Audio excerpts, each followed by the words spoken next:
ரமேஷ் சேதுராமன், இங்க திமுக, காங்கிரஸ், விசிக அப்படின்னு திமுக கூட்டணியில் இருக்கக்கூடிய எல்லா கட்சிகளும் தொடர்ந்து சொல்லக்கூடியது பாஜக அதிமுகவை கபலீகரம் செய்துவிடும், இது முக்கியமா காப்பாற்றப்பட வேண்டிய ஒரு இடத்துல இருக்கு, கரையை விட்டு விடக் கூடாது அப்படிங்கிற பார்வையை தொடர்ந்து முன்வைக்கிறாங்க. என்ன செய்து பாஜக? இல்ல, இது வியப்பா இருக்கு. நிதிஷ் கட்சியை பாருங்கன்னா நிதிஷ் குமார் அவர்களுக்கு வயது என்ன ஆகிறது? கடந்த காலங்களில் முதல்வராக இருந்தப்பையும் சரி, அதை தொடர்ந்து அவர் சென்ட்ரல் கவர்மெண்ட்ல மினிஸ்டராக இருந்திருக்கார், திரும்ப முதல்வராக இருக்கார். இந்த மாதிரி பார்க்குறோம். இப்போ அவர் என்ன எம்பி ஆறாரு அப்படின்னாக்கா சென்ட்ரல் கவர்மெண்ட்ல மினிஸ்டர் ஆகிறதுக்கான பாசிபிலிட்டி இருக்குங்கிறது ஒன்று. நம்ம எல்லாருக்கும் வைக்க வேண்டிய ஒரு நிமிஷம். ரெண்டாவது முக்கியமான விஷயம், இன்னைக்கு பாஜகவுக்கு ரெண்டு பெரும் கட்சிகள் முக்கியமான சப்போர்ட் உங்களுக்கு லோக்சபால கொடுக்குறாங்க அப்படின்னாக்க, ஒன்று சந்திரபாபு நாயுடு, இன்னொன்று நிதிஷ் கட்சி. சரி.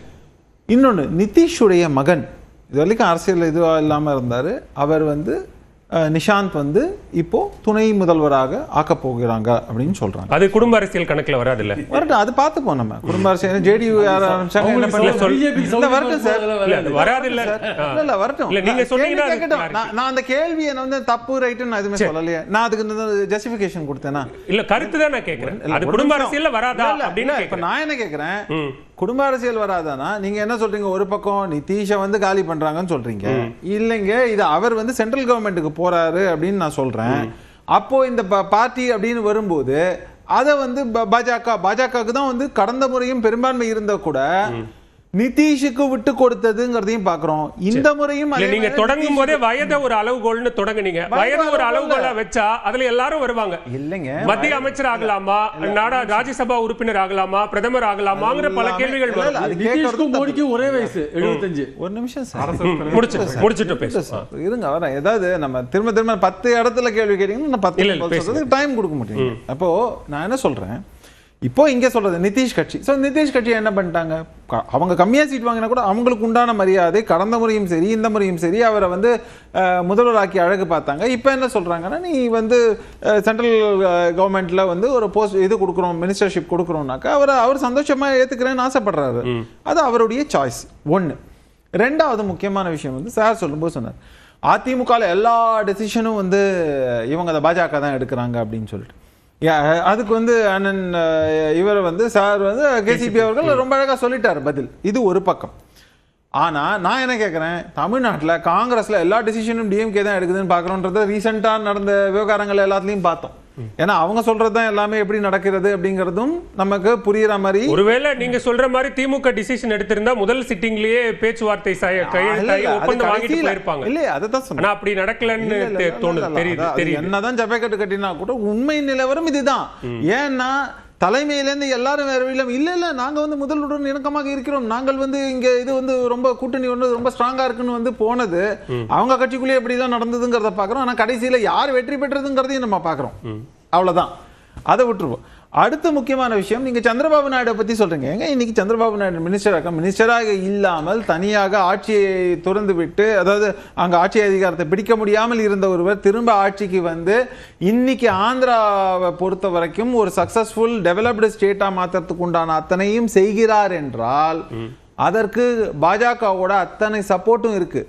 அங்க பொறுத்த வரைக்கும் வெறும் சந்திரபாபு நாயுடு அது ஒரு மியூச்சுவல் கன்சென்ட். நீங்க மத்தியில நான் உங்களுக்கு ஆதரவு கொடுக்கிறேன், நீங்க எனக்கு மாநிலத்துல ஆதரவு கொடுங்க அப்படிங்கற மியூச்சுவல் ஆட்சியாகத்தான் பார்க்கணும். இங்கேயும் அவங்க சப்போர்ட் இருக்கு, அவங்களுக்கு இவங்க சப்போர்ட் இருக்கு. சோ அது கூட்டணி ஆட்சி, என்டிஏ ஆட்சி. பாஜகவும் என்ன சொல்கிறது, என்டிஏ ஆட்சின்னு தான் சொல்லுது. அப்ப நிதிஷும் சரி இல்லனா சந்திரபாபு நாயுடு ரொம்ப தெளிவாவே நேரடியாவே கேக்குறேன். டபுள் என்ஜின் சர்க்கார் அப்படிங்கிற ஒரு பார்வையை முன்வைக்கிறீங்களா? இப்ப இது டபுள் என்ஜின் சர்க்காரா, இல்ல ஒவ்வொரு மாநில கட்சிகளோடும் நாங்கள் கூட்டணி வைப்போம், அதற்கு பிறகாக அந்த கட்சியை எங்களுடைய கட்சியாக மாற்றிக்கொள்வோம், எங்க முதலமைச்சர் அங்க முதலமைச்சர் ஆயிடுவாங்க அப்படிங்கிறதா? பீகார் டபுள் என்ஜின் சர்க்கார், இப்போ சந்திரபாபு நாயுடு டபுள் என்ஜின் சர்க்கார்.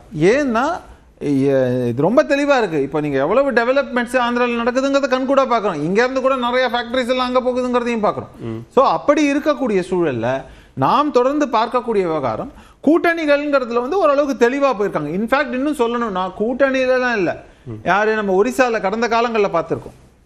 அப்போ கூட ரொம்ப அவங்களுக்கு வந்து எல்லா சப்போர்ட்டையும் கடந்த காலங்களில் கொடுத்தாங்க. அஃப்கோர்ஸ் அதுக்கப்புறம் வந்து எலெக்ஷன்ல வந்து பாஜக வந்து தொடர்ந்து அவங்க தனித்து போட்டியிட்டாங்க, அவங்க வெற்றி பெற்றாங்கிறதெல்லாமும் நம்ம பார்க்குறோம். ஸோ அப்படி இருக்கக்கூடிய சூழலில் நீங்க பார்க்க வேண்டிய விவகாரம் என்னன்னாக்கா, பாஜக ஒரு கட்சியாக எல்லா பிராந்தியத்திலும் வளர்வதற்கான முயற்சிகளை எடுப்பார்கள். ஆனா அதுக்காக கூட்டணி கட்சிகளை வந்து டைரக்டா வந்து கபலீகரம் செய்வாங்க. நான் என்ன கேட்கிறேன், சிவசேனாலேருந்து பிரிஞ்சு வந்தவர் ஷிண்டே, அது அவரோட சாய்ஸ். ஆனா பாஜகவுடன் வந்து ஏன்னா சிவசேனா அவங்க வந்து முரண்டு பிடிச்சாங்கிறத பாக்குறோம்.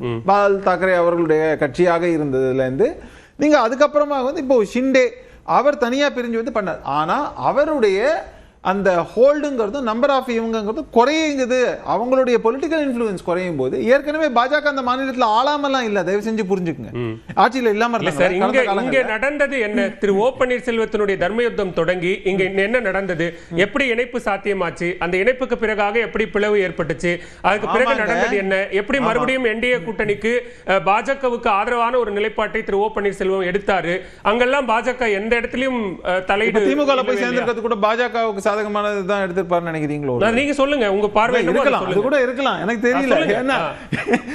ஏன்னா இல்ல நீங்க சொல்லுங்க, அது அப்படிதான் நீங்க சொல்லுங்க, அதை எடுத்து இல்ல இப்ப நீங்க சொல்ற லாஜிக்க நான் அப்ளை பண்ணா அப்படிதான் இருக்கு. நான் வைக்கிறது கேள்வி, நீங்க வைக்க போறது கருத்து, நீங்க எதை சொல்றீங்களோ அதை எடுத்துக்கோ. நான் சொல்றது நீங்க கேள்விக்கு அந்த லாஜிக்க அப்ளை பண்ணலாமா, நான் எதிர்கேள்வி கேட்கிறேன், அவ்வளவுதான்.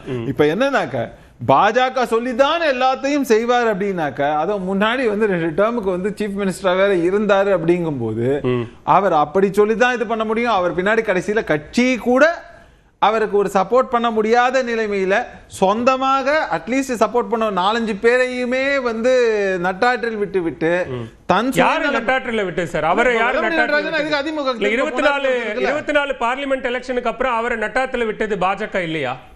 ஏங்க அவர் அதிமுகவின் ஒரு முக்கியமான தலைவர், அவர் பாஜக சார்ந்து ஏன் இருக்கணுங்கிறது என்னுடைய கேள்வி. தமிழ்நாட்டுக்கு வரும்போதெல்லாம்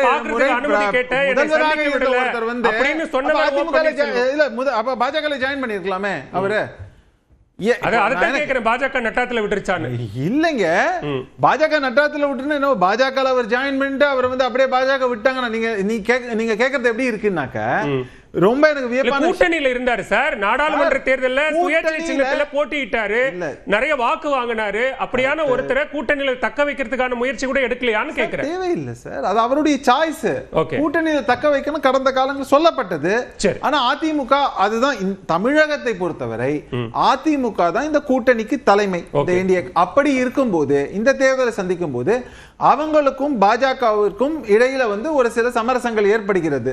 அவங்க எடுக்கும்போது அவங்களோட கண்டிஷன் என்ன, இன்னார உள்ள கொண்டு வரலாம், இன்னார உள்ள கொண்டு வரக்கூடாதுன்னு சொன்னாக்க இறுதி முடிவு பெரும்பான்மை இருக்கக்கூடிய அதிமுக எடுக்க போறாங்க. ஒருவேளை சரி இன்னாரை சேர்த்துக்கலாம், இன்னென்ன காரணங்கள் சொல்லப்படுகிறது. அதுக்கு ஒரு உதாரணம் டிடிவி தினகரன் உள்ள கொண்டு வந்தது. அதே டிடிவி தினகரனுக்கு பாஜக தான் இப்ப சீட்டு ஒதுக்கி தர போறாங்க திரு எடப்பாடி பழனிசாமி. அதை தெளிவுபடுத்திடுறேன்.